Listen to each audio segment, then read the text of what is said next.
अस्सलाम वालेकुम, welcome to learning lights by क्राउ मेयर। आज हम लेक्चर 8 स्टार्ट करते हैं, जो चैप्टर 2 से हमने स्टार्ट करना है, प्रेजेंटेशन ऑफ डेटा। लेक्चर 7 में हमने ये बेसिक्स टॉपिक्स किए थे कि what is classification, tabulation and constructions of table. Box में आपको लेक्चर का लिंक दे दिया जाएगा, काइंडली वहाँ जाके चेक कर लीजिएगा, और अगर कोई भी इशू हो तो कमेंट सेक्शन में बताइएगा, आपको बेहतर रहनुमाई की जाएगी। चलिए आज का अपना लेक्चर स्टार्ट करते हैं। लेक्चर नंबर 8, इसमें हम सबसे पहले डिफाइन करेंगे व्हाट इज़ फ्रीक्वेंसी डिस्ट्रीब्यूशन। इसकी डेफिनेशन देखेंगे और बेसिक अंडरस्टैंडिंग इसके बारे में सीखेंगे कि फ्रीक्वेंसी डिस्ट्रीब्यूशन है क्या। और जब फ्रीक्वेंसी डिस्ट्रीब्यूशन को क्लियर करने के बाद हम एग्जांपल आपकी बुक पे है 2.1 पेज 18 पे, इसमें हमें स्टूडेंट्स की हाइट दी है। उसने कह रहा है कि the height in centimetres it's mean कि उसने नियरेस्ट जो यूनिट है उस पर उसे कन्वर्ट करके मुझे दी है, और सेंटीमीटर से मुझे ये साफ अंदाज़ा हो रहा है कि जो मेरा डेटा है वो मेरा कौन सा डाटा होगा, कंटिन्यूस डेटा में मेरे पास हाइट आ जाता है या वेट आ जाता है। कहता है the height in centimetres of 30 students measured at the time of registration is given by, numbers आपको दिए 91, 89, इस तरह मेरे पास नंबर्स चल रहे हैं, और लास्ट पे मेरे पास आ रहा है 112। ये हमसे क्या रहा है, make a suitable frequency distribution. इस एग्जांपल को हम क्लियर करेंगे, देखेंगे कि एक रॉ डेटा से हम एक फ्रीक्वेंसी डिस्ट्रीब्यूशन कैसे बनाते हैं। इन दोनों पार्ट्स के साथ वीडियो काफ़ी लॉन्ग हो जाएगी, तो हमने लेक्चर 8 को 2 पार्ट्स में डिवाइड किया है।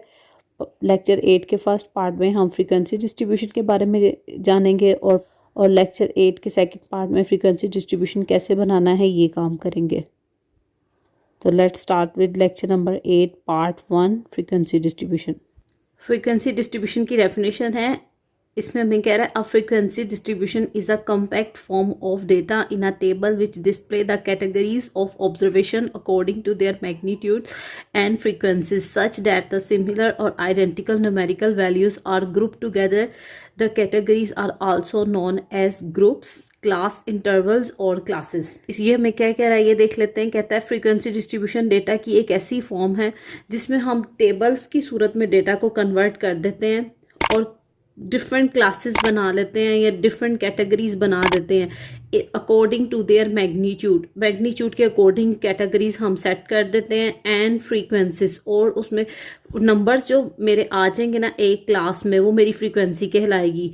सच डैट द सिमिलर और identical numerical values are group together. कहता है इस तरह हो सकता है कि जो एक जैसी न्यूमेरिकल वैल्यूज है ना वो एक ग्रुप में कन्वर्ट हो जाएंगी, और ये जो कैटेगरीज हैं इसको हम कहते हैं the categories are also known as groups. कहता है इन कैटेगरीज को मैं ग्रुप्स कहता हूँ, क्लास इंटरवल्स कहता हूँ और क्लासेस कहता हूँ।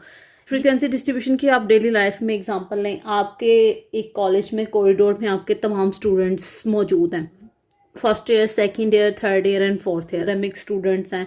किसी को कोई अपनी क्लास का नहीं पता तो हम क्या करते हैं, उसमें फर्स्ट ईयर को सबसे पहले कॉल करते हैं, उनको उनकी क्लास के बारे में बताते हैं। तो फर्स्ट ईयर के स्टूडेंट्स अपनी क्लास में चले जाते हैं, ठीक है। फिर हम कॉरिडोर में अगेन जाते हैं, सेकेंड ईयर के स्टूडेंट्स को पिक करते हैं, उन्हें उनकी क्लास में भेज देते हैं। थर्ड ईयर के स्टूडेंट्स को पिक करते हैं, उन्हें उनकी क्लास में भेज देते हैं। फोर्थ ईयर को स्टूडेंट्स को पिक करते हैं और उन्हें इनकी क्लास में भेज देते हैं कि फर्स्ट ईयर में फर्स्ट ईयर के तमाम स्टूडेंट हैं, फोर्थ ईयर में फोर्थ ईयर के तमाम स्टूडेंट्स हैं। तो ये चीज़ मेरी कहला रही है कि कैटेगरीज को मैंने डिवाइड किया है अकॉर्डिंग टू देयर मैग्नीट्यूड। अच्छा, और नेक्स्ट है कि इसमें कि व्हाट इज़ फ्रीक्वेंसी। फ्रीक्वेंसी क्या होता है। फॉर एग्जाम्पल आपकी फर्स्ट ईयर की क्लास में 95 स्टूडेंट्स हैं, तो फर्स्ट ईयर की फ्रीक्वेंसी क्या आएगी 95। सेकेंड ईयर की क्लास में आपके पास 50 स्टूडेंट है, तो सेकेंड ईयर की फ्रीक्वेंसी क्या आएगी 50 आएगी। तो कहता है इसमें है सच डैट द सिमिलर और identical numerical values are group together. कहता है फ्रीक्वेंसी डिस्ट्रीब्यूशन को करने से इस तरह होता है कि जो मेरे पास सिमिलर वैल्यूज हो जाती हैं, सिमिलर वैल्यू होती है ना, वो एक ग्रुप में आ जाती हैं। और इन कैटेगरीज को या इन डिवाइड को या इस क्लासिफिकेशन को मैं ग्रुप्स भी कह देता हूँ, क्लास इंटरवल भी कहता हूँ और क्लासेस भी कहता हूँ। ये है मेरे पास फ्रीक्वेंसी डिस्ट्रीब्यूशन की डेफिनेशन।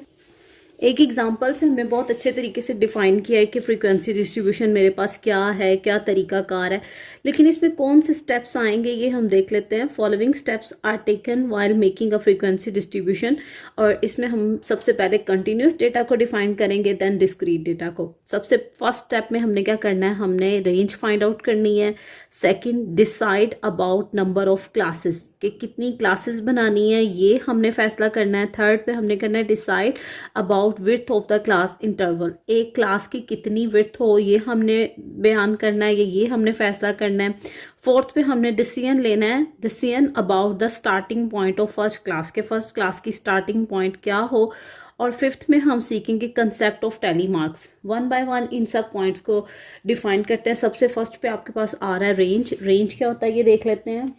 रेंज है the difference between the largest and smallest value of the data is called range. इसमें हमें कह रहा है कि डेटा की सबसे लार्जेस्ट वैल्यू में से जब आप स्मॉलेस्ट वैल्यू माइनस कर देते हो ना, तो जो आंसर आता है वो मेरा क्या कहलाता है, रेंज कहलाता है। इसका फार्मूला हम लोगों ने मेंशन किया है कि range is equal to largest value minus smallest value.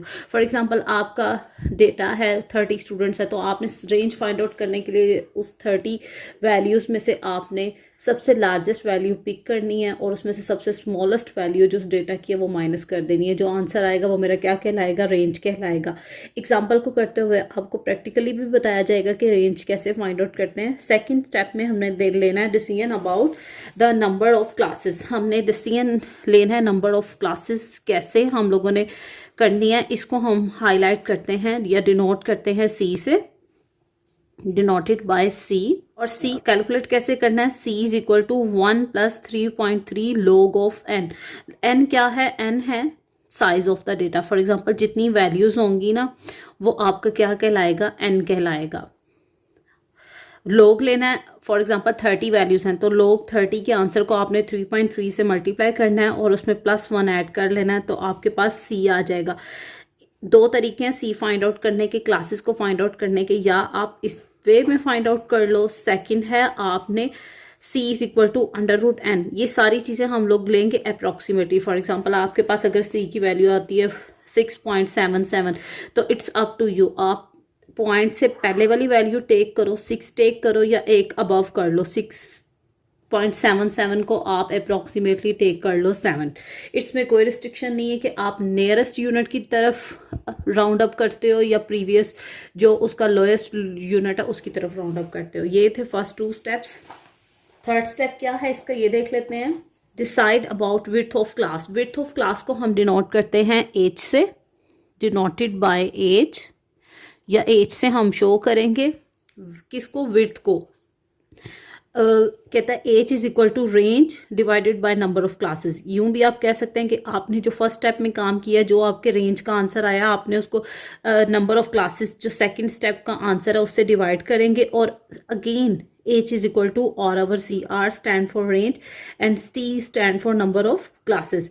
और ये भी वैल्यू आप अप्रॉक्सीमेटली टेक करेंगे। उसी तरह अगर एच की वैल्यू पॉइंट में आ जाती है तो पॉइंट से पहले कंप्लीट नंबर टेक कर लें या उसे राउंड अप करके नेक्स्ट नंबर पे ले जाएं। ये थे मेरे फर्स्ट 3 स्टेप्स। 4 स्टेप्स में हमने क्या करना है ये देख लेते हैं। 4th स्टेप पे decision about the starting point of first class. कहता है कि 4th में मैं ये डिसीजन मैंने लेना है कि मैंने पहली क्लास का स्टार्टिंग पॉइंट क्या लेना है। फॉर एग्जांपल अगर आपकी वैल्यू स्टार्ट हो रही है 95 पे, तो आप 95 आपकी लोएस्ट वैल्यू है, तो आप स्टार्टिंग पॉइंट क्या लेंगे, 95 का स्टार्टिंग पॉइंट आप लेंगे 1 लेस कर देंगे, 94 से स्टार्ट करेंगे।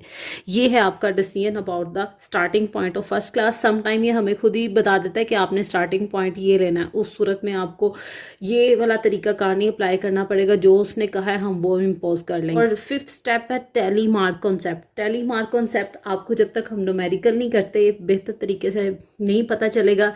इन 5th स्टेप के साथ हमारा फ्रीक्वेंसी डिस्ट्रीब्यूशन कंप्लीट होता है।